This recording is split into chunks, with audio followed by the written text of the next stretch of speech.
모든 상황들 속에서 성도임을 기억하며 살아가길 원합니다. 오늘도 신실하게 붙드시는 하나님을 기억하길 원합니다. 다 함께 사도신경으로 우리의 신앙을 고백하겠습니다. 전능하사 천지를 만드신 하나님 아버지를 내가 믿사오며 그 외아들 우리 주 예수 그리스도를 믿사오니 이는 성령으로 잉태하사 동정녀 마리아에게 나시고 본디오 빌라도에게 고난을 받으사 십자가에 못 박혀 죽으시고 장사한 지 사흘 만에 죽은 자 가운데서 다시 살아나시며 하늘에 오르사 전능하신 하나님 우편에 앉아 계시다가 저리로서 산자와 죽은 자를 심판하러 오시리라. 성령을 믿사오며 거룩한 공회와 성도가 서로 교통하는 것과 죄를 사하여 주시는 것과 몸이 다시 사는 것과 영원히 사는 것을 믿사옵나이다. 아멘.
오늘 우리가 함께 나눌 말씀은 예레미야 12장 7절부터 17절입니다.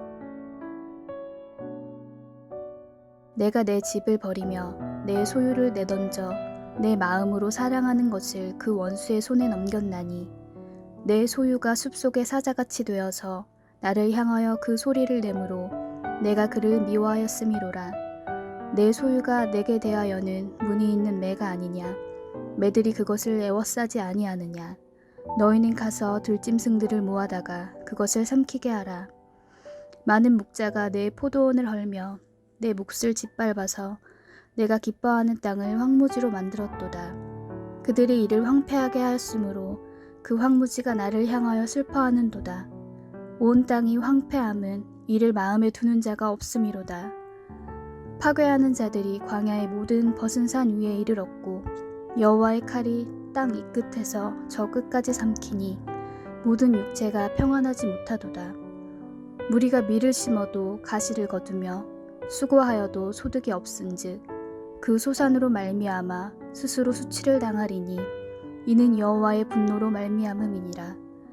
내가 내 백성 이스라엘에게 기업으로 준 소유에 손을 대는 나의 모든 악한 이웃에 대하여 여호와께서 이와 같이 말씀하시니라. 보라, 내가 그들을 그 땅에서 뽑아버리겠고 유다 집을 그들 가운데서 뽑아내리라. 내가 그들을 뽑아낸 후에 내가 돌이켜 그들을 불쌍히 여겨서 각 사람을 그들의 기업으로 각 사람을 그 땅으로 다시 인도하리니 그들이 내 백성의 도를 부지런히 배우며 살아있는 여호와라는 내 이름으로 맹세하기를 자기들이 내 백성을 가리켜 바알로 맹세하게 한 것 같이 하면 그들이 내 백성 가운데에 세움을 입으려니와 그들이 순종하지 아니하면 내가 반드시 그 나라를 뽑으리라. 뽑아 멸하리라. 여호와의 말씀이니라. 아멘. 반갑습니다.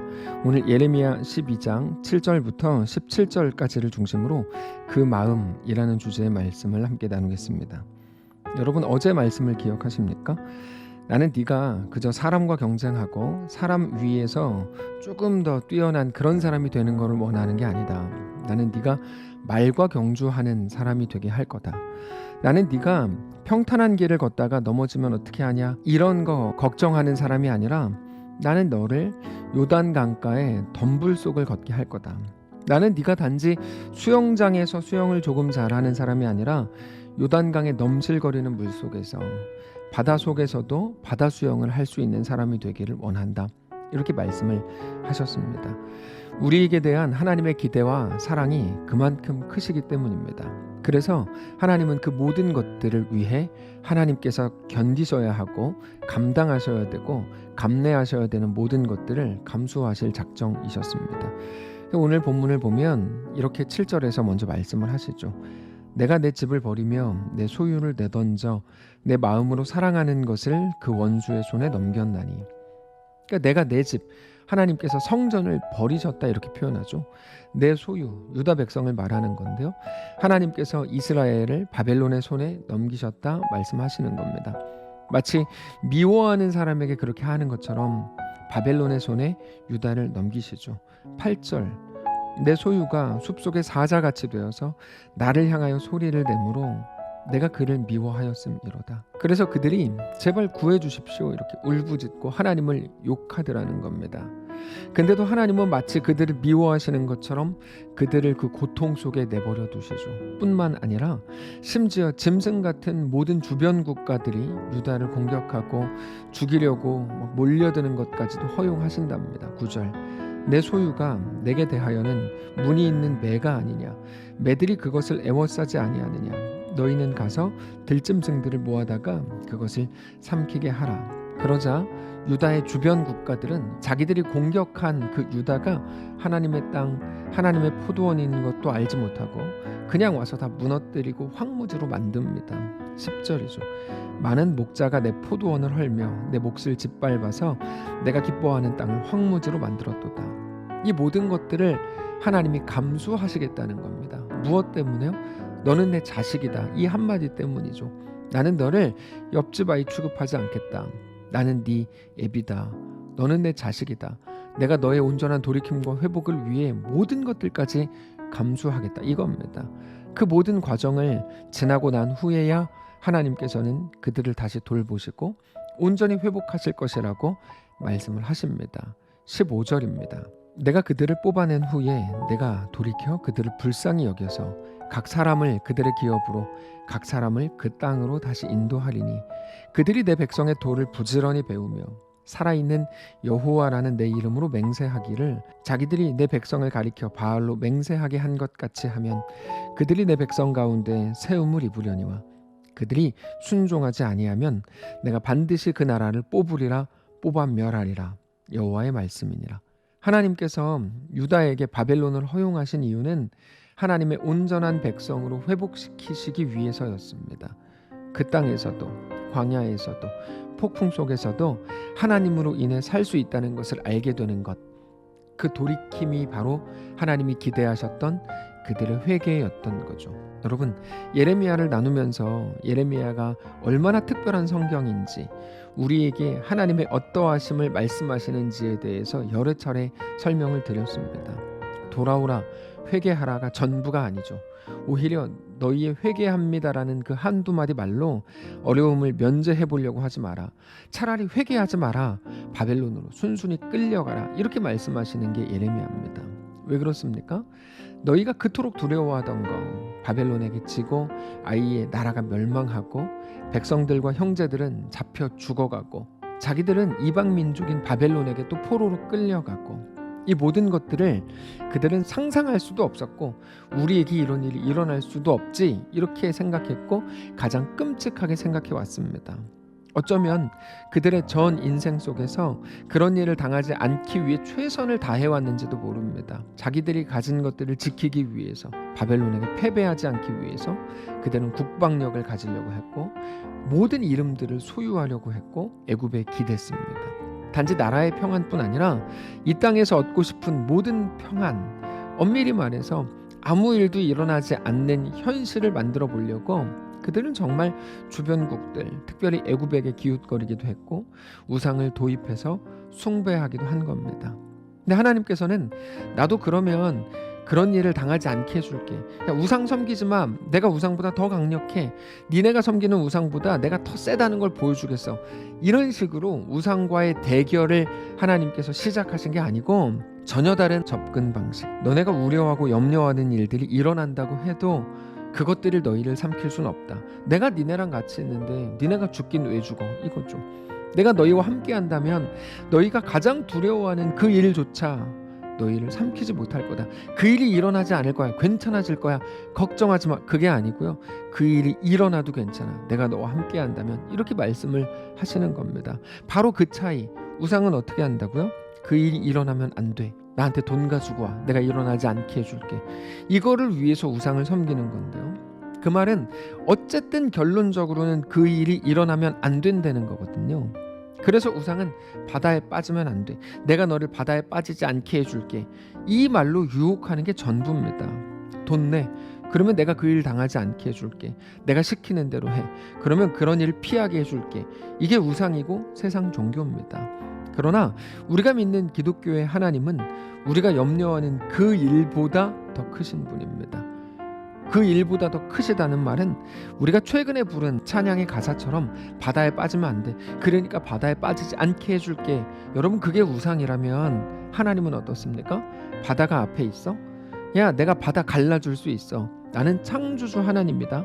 그러니까 걱정하지 말고 바다를 두려워하지 말고 피하지 말고 거기에 당당하게 맞서봐라. 이렇게 말씀을 하시는 거죠. 하나님 바다가 안 갈라져요. 나 이제 죽었어요. 폭풍이 여전히 우리 앞에 너무 심해요. 그러는 우리들에게 뭐라고 말씀을 하십니까? 바다가 갈라지지 않으면 내가 바다 위 걷게 해줄게. 염려하지 마라. 두려워하지 말라. 내가 너와 함께 할 거야. 이렇게 말씀하시는 분이 우리가 믿는 기독교의 하나님이시라는 것입니다. 여러분 정말 놀랍죠? 우리의 하나님은 세상에 있는 어떤 우상들과도 차원이 다르고 우리의 모든 현실과 삶에 접근하게 하시는 방식 자체가 다릅니다. 왜요?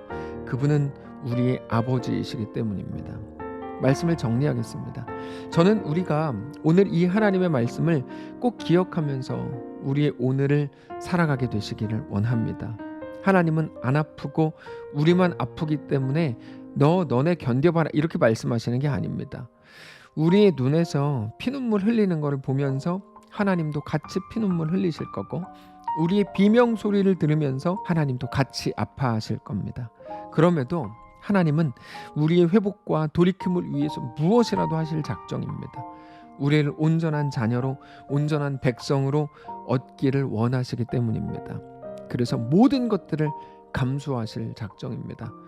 유다 백성의 아픔 그리고 이방 민족에게 대한 하나님의 조롱, 비난 이 모든 것들을 감수하실 작정입니다. 특별히 우리에게 대한 하나님의 계획을 기억하시기 바랍니다. 하나님은 우상처럼 행하시지 않습니다. 나 이것 때문에 기분 나빠요. 그게 전부인 것으로 행하시지 않습니다. 기분 나빠? 그러면 생각을 해. 하나님이 너에게 어떤 분이신가? 그리고 네가 어떻게 하나님 앞에 온전히 세워지는지 생각하고 가라. 단지 기분 좋다, 기분 나쁘다를 기준으로 네 삶을 결정한 어리석은 일을 행하지 마라. 그거는 우상이다. 하나님은 네 아버지다.